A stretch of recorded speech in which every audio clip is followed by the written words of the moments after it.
오늘 우리에게 주시는 하나님 말씀은 열왕기상 20장 13절에서 25절 말씀입니다. 한 선지자가 이스라엘의 아합 왕에게 나아가서 이르되 여호와의 말씀이 내가 이 큰 무리를 보느냐 내가 오늘 그들을 내 손에 넘기리니 너는 내가 여호와인 줄을 알리라 하셨나이다. 아합이 이르되 누구를 통하여 그렇게 하시리이까? 대답하되 여호와의 말씀이 각 지방 고관의 청년들로 하리라 하셨나이다. 아합이 이르되 누가 싸움을 시작하리이까?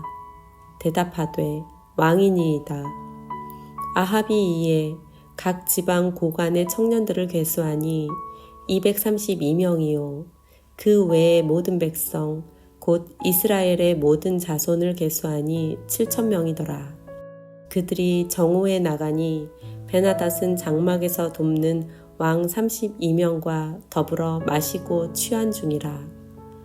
각 지방의 고관의 청년들이 먼저 나갔더라.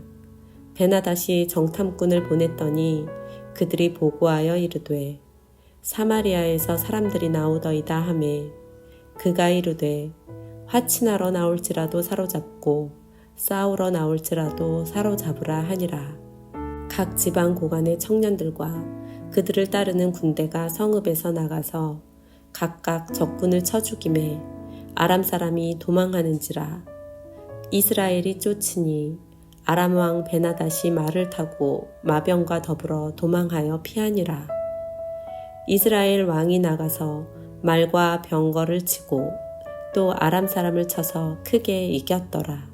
그 선지자가 이스라엘 왕에게 나와 이르되 왕은 가서 힘을 기르고 왕께서 행할 일을 알고 준비하소서. 해가 바뀌면 아람 왕이 왕을 치러 오리이다 하니라. 아람 왕의 신하들이 왕께 아뢰되 그들의 신은 산의 신이므로 그들이 우리보다 강하였거니와 우리가 만일 평지에서 그들과 싸우면 반드시 그들보다 강할지라. 또 왕은 이 일을 행하실지니 곧 왕들을 제하여 각각 그곳에서 떠나게 하고 그들 대신에 총독들을 두시고 또 왕의 잃어버린 군대와 같은 군대를 왕을 위하여 보충하고 말은 말대로 병거는 병거대로 보충하고 우리가 평지에서 그들과 싸우면 반드시 그들보다 강하리이다. 왕이 그 말을 듣고 그리하니라.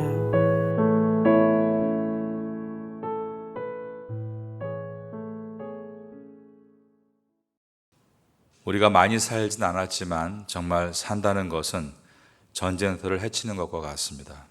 매일매일 사건과 사고가 끊이질 않습니다. 한순간도 편한 날이 없습니다. 우리가 어른이 되어 보니까 과거에 왜 어른들께서 그때가 참 좋았다 라고 말씀하신지를 이해가 될 정도로 살아내는 것은 참 만만치가 않은 것입니다. 그런데 바쁜 사람들은 좀 한가해지면 평안이 올 것이라고 꿈을 꿉니다. 하지만 한가해진 분들에게 물어보면 또 평안하지 않다고들 하십니다. 바쁜 분들은 바쁜 대로, 한가한 분들은 한가한 대로 자신의 전쟁을 치르며 살아가는 것이 인생입니다. 오늘 본문에 보면 또 한 번의 전쟁을 치르는 이스라엘의 역사가 기록되어 있습니다. 이스라엘의 역사도 우리나라와 같이 늘 외세의 침략과 전쟁의 연속이었습니다. 오늘 본문에서 그들은 이 전쟁을 어떻게 이겨내게 되는가?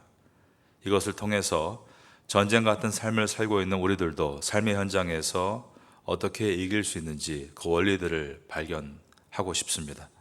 첫 번째로 전쟁 같은 삶에 승리하려면 하나님이 우리에게 찾아오신다는 사실을 믿어야 합니다.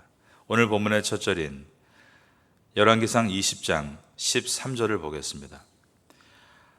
한 선지자가 이스라엘의 아합 왕에게 나아가서 이르되 여호와의 말씀이 내가 이 큰 무리를 보느냐 내가 오늘 그들을 내 손에 넘기리니 너는 내가 여호와인 줄을 알리라 하셨나이다.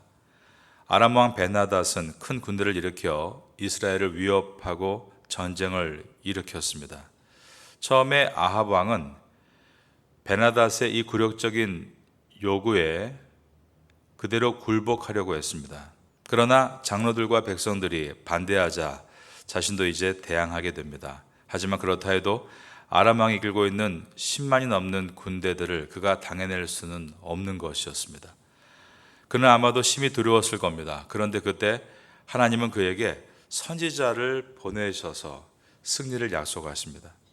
즉 하나님은 우리에게 찾아오시는 분이십니다. 하나님은 이처럼 우리에게 찾아오셔서 우리에게 말씀하시는 분이신 것입니다. 성경에 나와 있는 위대한 인물들을 보면 그 공통점이 하나가 있는데 그것은 모두가 하나님께서 그들에게 먼저 찾아가셨다는 데 있습니다. 그런데 여러분, 우리는 먼저 하나님이 우리를 찾아오셨다라고 생각하지 않고 항상 우리는 우리가 먼저 하나님을 찾아간다라고 생각한다는 것입니다.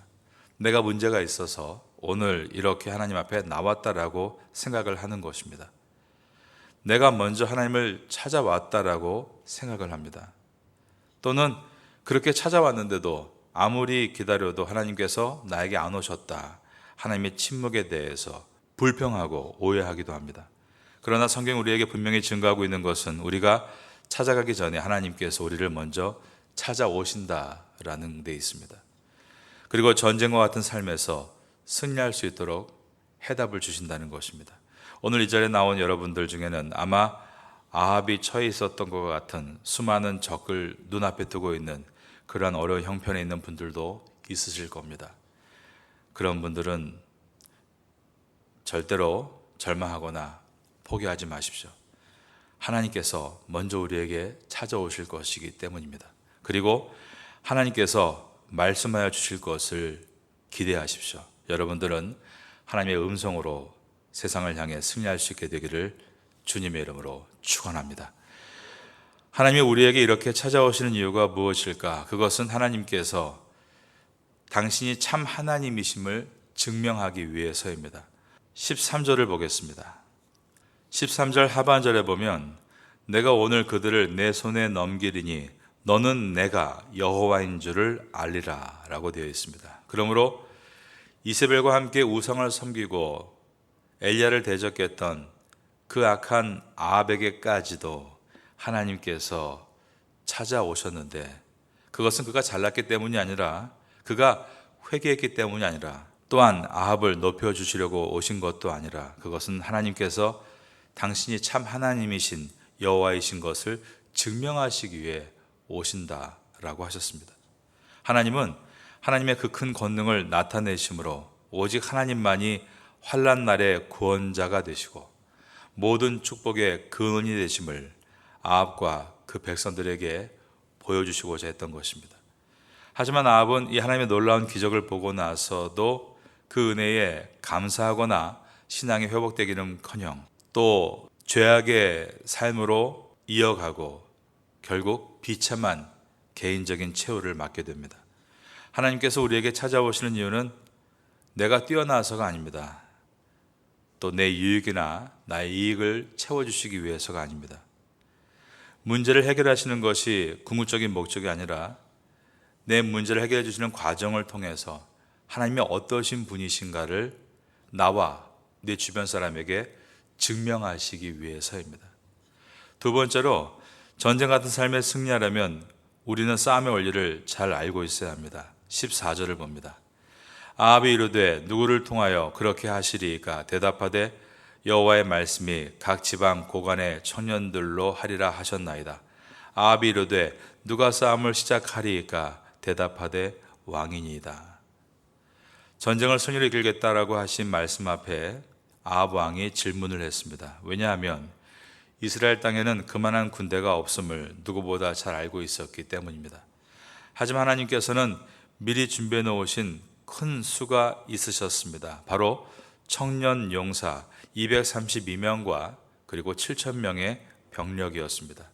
15절입니다. 아합이 이에 각 지방 고관의 청년들을 계수하니 232명이요 그 외의 모든 백성 곧 이스라엘의 모든 자손을 계수하니 7,000명이더라. 여기에 나오는 이 7,000명이 19장 18절에 나왔던 바알에 무릎 꿇지 않은 하나님의 사람 7,000명인지는 증명할 수 없습니다. 이들이 동일인일 수도 있고 아닐 수도 있습니다. 그러나 신앙적인 의미로 생각하면 동일 인물은 아니어도 동일한 내용을 보여주고 있다라고 말할 수 있습니다. 왜냐하면 이 7천이라는 숫자는 완전수 7에 충만함을 상징하는 천을 합한 것으로서 더 완전한 충만이라는 뜻을 담고 있기 때문입니다. 즉 하나님의 뜻을 이루는 사람들, 그들이 이렇게 많이 있었다, 우린 이렇게 이해할 수 있습니다. 그래서 이들이 정확하게 누구인지는 알 수 없지만 하나님의 뜻을 이루는 도구라는 신앙적인 의미로 볼 때 이들은 모두가 하나님께서 준비해 놓으신 사람들이었습니다. 하나님은 이처럼 늘 하나님의 역사를 이루시기 위해서, 하나님의 전쟁을 승리로 이끄시기 위해서 필요한 하나님의 사람들을 준비시킨다는 것입니다. 그리고 그들을 통해서 우리에게 도움을 주게 하시고 우리에게 구원을 베푸는 도구가 되게 하십니다. 싸움은 바로 이러한 준비된 사람들이 하는 것입니다. 저에게도 하나님께서 입에 놓으신 든든한 사람이 있습니다. 저는 우리 교회 성도님들이 저에게 든든한 사람들입니다. 여러분에게도 하나님께서 여러분에게 입에 놓으신 든든한 사람이 있습니다. 우선은 제가 여러분에게 든든한 사람일 것이고, 또 구역장과 교구장과 믿음의 식구들, 우리의 공동체가 든든한 사람들입니다. 우린 서로에게 하나님께서 준비하신 7,000명이 되어야 합니다. 하나님은 새로운 사람을 외부로부터 유입하지 않고 그 내부에서 세우도록 하셨습니다. 우리 한 사람 한 사람은 약하고 단점이 많습니다.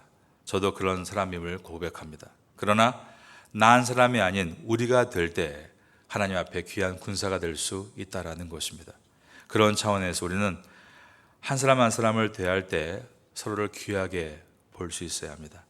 나의 생각과 습관과 생활 방식이 그와 달라서 어려울 수 있지만 그래도 마음속에는 우리는 항상 같은 군사, 같은 편임을 기억하고 주님의 백성으로, 주님의 군대라는 소망으로 함께 훈련받아 나가야 하는 것입니다.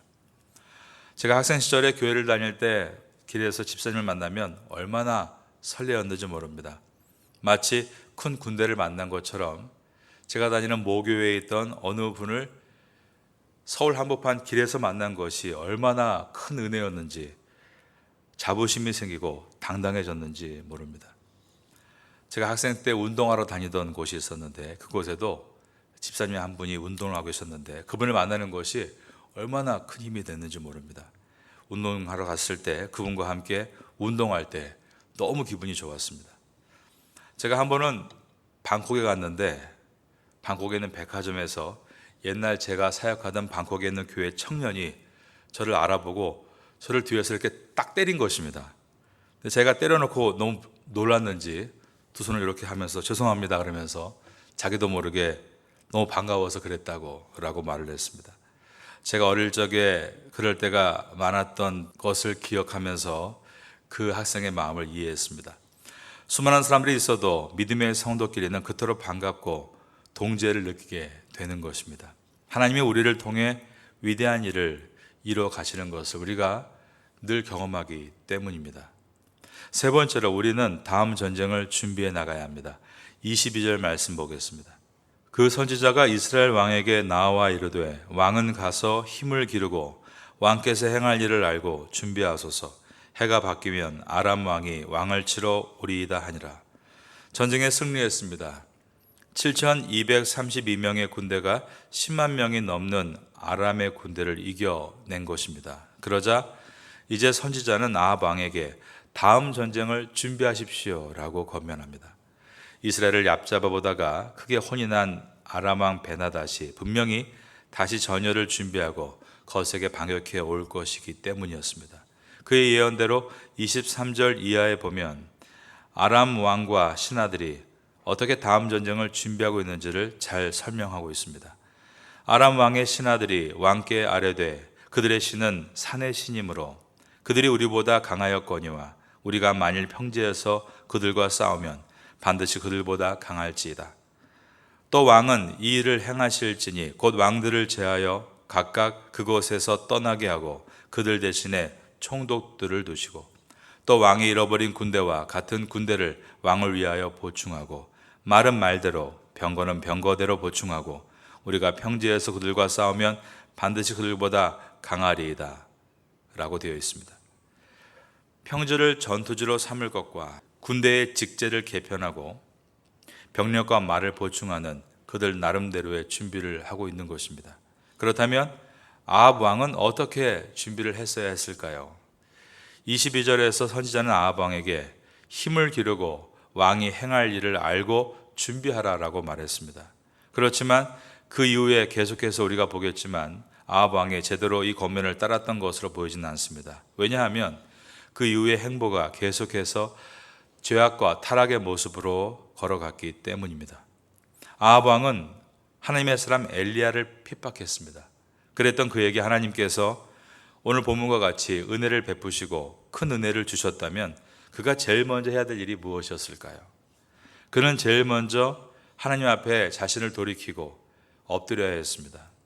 솔로몬이 드렸던 1,000번째는 아니었더라도 최소한 한 번의 감사의 제사가 오늘 본문에 분명히 나왔어야 했습니다. 그리고 이 큰 승리를 주신 분이 여호와이심을 진심으로 그가 고백하고 믿었다면 온 나라의 우상을 없애는 작업을 시작해야 했고 백성들이 다시금 주 앞에 돌아올 수 있도록 인도해야 했습니다.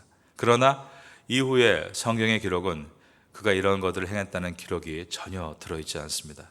오히려 그는 더 타락해 간 것입니다. 열왕기 상하는 역대 지략이라는 그 당시에 있었던 역사서와 다르게 신앙을 중심으로 해서 기록해 나간 책입니다. 그러므로 여기서 분명히 신앙의 회복이 있었다면 그 어떠한 작은 것이라도 그것은 전쟁의 승리보다 더 크게 기록이 됐을 것입니다. 그러나 그러한 내용이 한 절도 없다는 것은 아합이 마지막까지 주 앞에 돌아오지 않고 자신의 욕망과 욕심을 따라 걸어갔다는 것을 보여주고 있는 것입니다. 다음 전쟁을 준비하는 것, 그것은 우리가 무엇을 해야 하는지를 아는 것에서부터 시작합니다. 그것은 우리가 하나님 앞에서 왜 실패하게 되었는가, 신앙의 문제를 점검하고 기본기를 튼튼히 할 때부터 시작이 되는 것입니다. 하나님의 은혜를 경험하고 나서 우리가 그 다음에 실패하게 되는 대부분의 경우가 바로 이와 같이 우리가 기본을 쌓지 않을 때입니다. 위기가 닥쳤을 때, 고난이 닥쳤을 때는 급한 마음에 당장 기도하죠. 하나님, 잘못했습니다.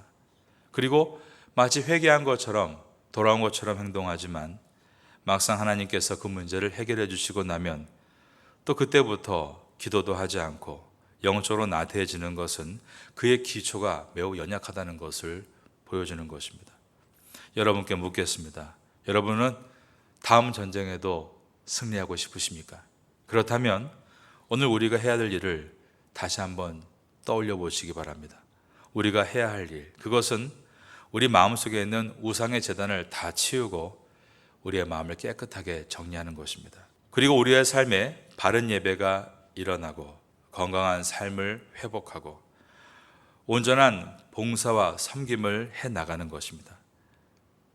바로 이것이 온전하게 바르게 서는 모습입니다. 오늘 새벽에 이 예배의 자리에 나오신 여러분 모두에게는 하나님께서 주시는 그 다음에 승리가 있게 되기를 바라고 이것을 잘 준비하기 위해 하나님 앞에 훈련받는 성도가 되시기를 바라겠습니다. 그리고 하나님께서 우리에게 붙여주시는 믿음의 사람들로 인해서 감사하시면 좋겠습니다. 그리고 그들을 신뢰하고 또 기대해 주면서 여러분의 주변에 함께 동역할 수 있는 7,000명의 사람들이 모여지기를 바라겠습니다. 신앙으로 맺어진 여러분의 남편과 아내와 또 부모님과 교회의 모든 공동체와 여러분의 아는 믿음의 일꾼들이 다 여러분의 아군이 되기를 바랍니다. 주님의 용서인 것을 붙들고 함께 힘써 나아가는 성도가 되시기를 바라겠습니다. 우리가 해야 될 일이 하루하루를 경건하게 의미 있게 그리고 보람되게 살아가는 데 있습니다. 하루를 잘 살아가면 그 하루가 일주일의 미천이 되고 일주일을 잘 살아가면 그 일주일이 1년의 미천이 됩니다. 그렇게 1년을 준비하면 그 잘 준비된 1년을 통해서 우린 나머지의 모든 인생 가운데 승리할 수 있는 기초를 닦아낼 수 있는 것입니다. 아침에 묵상하는 시간, 땀 흘려 일하고 봉사하는 낮 시간, 석양과 함께 집으로 귀가해서 가족과 함께하는 시간, 따뜻한 밥을 지어 먹고 가족 간의 축복의 말이 오가고 하루를 돌아보고 감사하며 잠드는 시간, 이 모든 것을 합쳐서 우리는 경건의 시간이라고 부릅니다. 그렇게 하루하루가 경건으로 묶여나갈 때 이것이 우리에게 엄청난 훈련이 된다는 것입니다. 인생의 크고 작은 전투가 늘 찾아오지만 그 크고 작은 전투 속에서 잘 준비된 용사가 되심으로 늘 주 안에서 승리할 수 있게 되기를 마지막으로 예수님의 이름으로 축원합니다.